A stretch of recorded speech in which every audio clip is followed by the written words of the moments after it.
दोस्तों नमस्कार, मैं सौरभ गोस्वामी। समाजवादी पार्टी में जो उथल पुथल है वो तो आपको पता ही है। हम बीएसपी की जानकारी लेने के लिए जितेंद्र जी के पास में हैं। इनकी माताश्री के लिए प्रत्याशी मेहरौनी से बनाया गया है और रमेश खटीक जी अभी भी जेल के अंदर हैं। आगे प्रक्रियाएं चल रही हैं। चुनावी उठापटक लगातार जारी है। कहीं कोई प्रत्याशी बदला जा रहा है तो कहीं कोई पार्टी को छोड़कर दूसरी पार्टी में जा रहा है। ऐसे में ऐसा जितेंद्र जी है। जितेंद्र जी, क्या तैयारियां चल रही हैं? माता जी के लिए प्रत्याशी घोषित किया गया है। सौरभ जी, सबसे पहले जिले की जनता को, मेहरौनी विधानसभा के सभी नागरिकों को गणतंत्र दिवस की बहुत बहुत बधाई एवं शुभकामनाएं। जी बताएं, क्या तैयारियां हैं? तैयारियां हमारी कोई तैयारी नहीं है। तैयारी तो आप जनता की है। जनता चुनाव लड़ाएगी और हम चुनाव लड़ेंगे। और आप ये मान लीजिए सौरभ जी, आप जनता ही हमारी मालिक है और जनता ही हमारी सरकार है और जनता ही हमारी प्रचार कर रही है और जनता ही हमारा नामांकन करा रही है। इतनी कॉन्फिडेंस के साथ कैसे आप बात कर रहे हैं? और नेता तो ऐसी बातें नहीं कर पा रहे। कॉन्फिडेंस है हमारे पास। जनता का जो प्यार और स्नेह, जो दो दो हाथ रखकर मेरे सर पर आशीर्वाद दिया जा रहा है, इससे मेरा कॉन्फिडेंस जगा हुआ है। नहीं, पिताजी काम भी करते थे वहां पर लोगों के लिए, सोशल वर्क करते थे और भी तमाम मुद्दे रहे। सत्ता की तरफ से क्या क्या हुआ वो सब पता है। लेकिन कार्यकर्ता ना तो खुल के आपके साथ आ रहा है, ना आम जनता खुल कर आ रही है। आप कह रहे हैं कि हमारे साथ जनता है, वहां पर सत्ता के साथ पूरा, उनके साथ पूरा आमला साथ काम कर रहा है। अभी आप क्षेत्र में जाकर खुद देखिए, स्वयं देखिए कि जनता ये कह रही है कि जितेंद्र भैया आप चुनाव नहीं लड़ रहे हैं, मैं चुनाव लड़ रही हूँ। जैसे मोदी जी ने कहा था मैं भी चौकीदार हूं, तो क्या सब लोग कहेंगे मैं भी रमेश खटीक हूँ? हमारा तो नारा ही है कि हम भी रमेश खटीक। अच्छा, आपने नारा उनका था मैं, हमारा है हम सिंगल की राजनीति नहीं करते, व्यक्तिगत राजनीति नहीं करते हैं। हम सबको साथ लेकर राजनीति करते हैं। इसलिए मैं नहीं रहता हूं, मैं नहीं, हम पर विश्वास है मुझे। अच्छा, पिताजी के लिए जेल भेजा गया है। पिताजी जाते समय बोले थे कि चुनाव तो 100% लड़ेंगे, मेहरौनी की जनता हमारे साथ है। पिताजी चूंकि क्षेत्र में रहते थे, लोगों की मदद करते थे, जनता हो सकता है उनके साथ हो, इसीलिए वो कह रहे थे। लेकिन वो काम, अब वो जेल में है तो क्या जनता उनके उन बातों को लेकर आपके साथ रहेगी कि नहीं रहेगी? दिखाएगा सर, दिखाएगा कि नहीं दिखाएगा? हम भी उसी पेड़ की डाले हैं। जो फल उस पेड़ से निकलेगा वो हमारे पास भी निकलेगा। तो जो उन्होंने हमें सिखाया है उन्हीं के नक्शे कदम पर हम चलेंगे। जो उन्होंने अपना सेवा करने का जो कार्य करते थे जनता के बीच में, वही कार्य हम लोग करेंगे।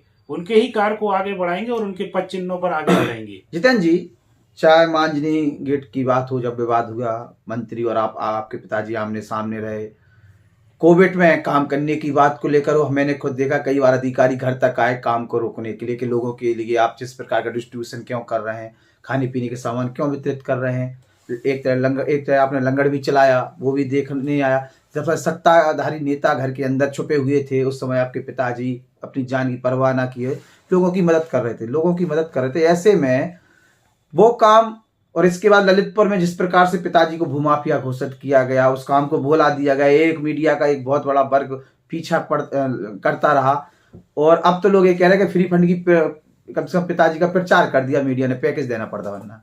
तो उस टाइप पे जो षड्यंत्र जो काम पापा ने किए और फिर षड्यंत्र हुआ, उस पर कुछ असर दिखेगा कि नहीं दिखेगा? क्योंकि देखिए, कोरोना काल में जो भी हमारे परिवार ने काम किया है वो अपनी मानव जाति के लिए काम किया, ना कि किसी व्यक्ति विशेष के लिए काम किया है। आज हमने मानव जाति में जन्म लिया है, तो उस मानव जाति के लिए अगर हम काम नहीं करेंगे तो फिर मानव जाति में हमको जन्म नहीं लेना चाहिए था। क्योंकि कोरोना काल में किसी भूखे को खाना खिलाना, किसी प्यासे को पानी पिलाना, यही मानव धर्म है और जो मानव है उसको यह धर्म निभाना चाहिए। अच्छा, बीएसपी में शामिल होने के बाद कितने मजबूत हो गए आप?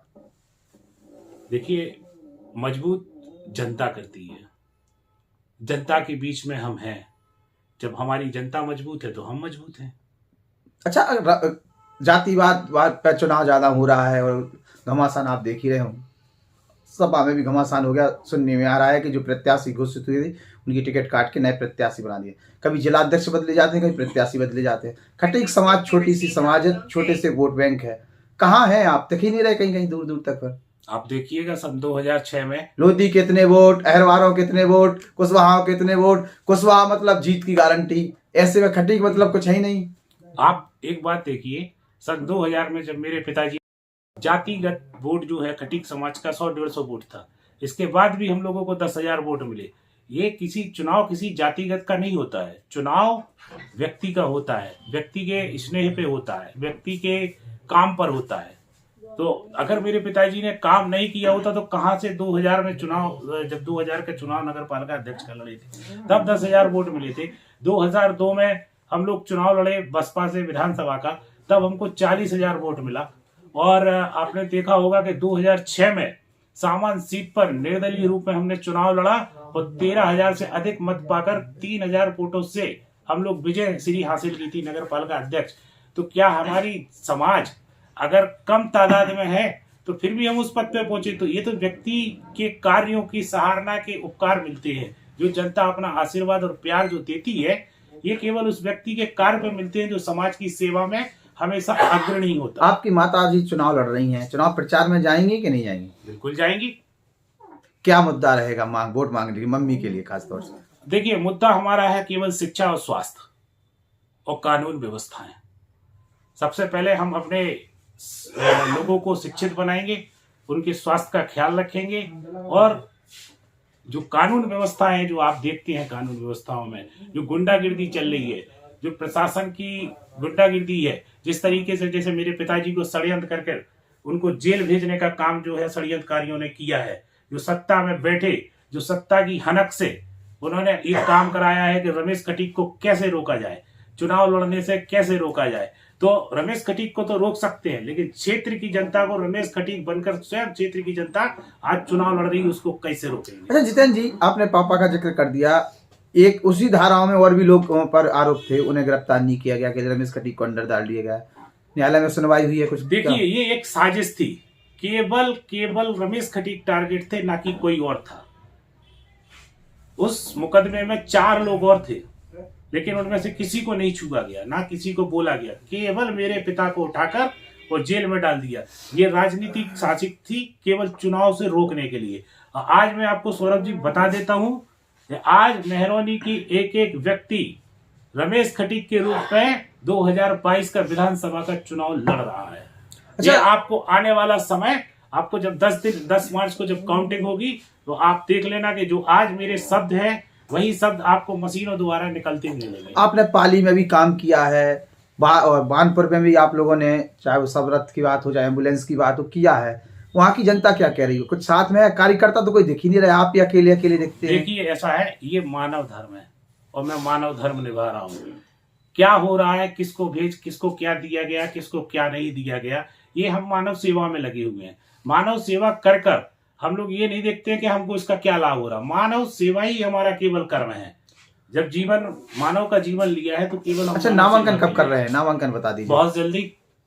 जिस तरीके का आपको पूर्व कई प्रत्याशियों ने आपको आपके सवालों का जवाब दिया है कि बहुत जल्दी हम अपने मुहूर्त देखकर इस तरीके से जो है अपना समय बताएंगे। तो कुछ इसी प्रकार नहीं, अब तो आप लोगों की टिकट कटने का डर नहीं है भाई। तो वे लोग तो ऐसे मुहूर्त बता रहे हैं कि हमें पता ही नहीं कि अभी हम टिकट फाइनल हो गई, अगले दिन कल जैसे हमने एक प्रत्याशी से बात की थी, उनकी पता चला टिकट कट गई। सौरभ जी, ये टिकट ना तो रमेश खटीक जी की है, ना श्रीमती किरण देवी खटीक जी की है। ये टिकट जनता की है और जनता की टिकट जनता के हाथ में। बहुत बहुत धन्यवाद जितेंद्र जी, आपने जो हमसे बात की। जितेंद्र जी थे बीएसपी से जो प्रत्याशी घोषित हुए हैं मेहरौनी से, उनके पुत्र हैं, हमसे चर्चा कर रहे थे। बहुत बहुत धन्यवाद।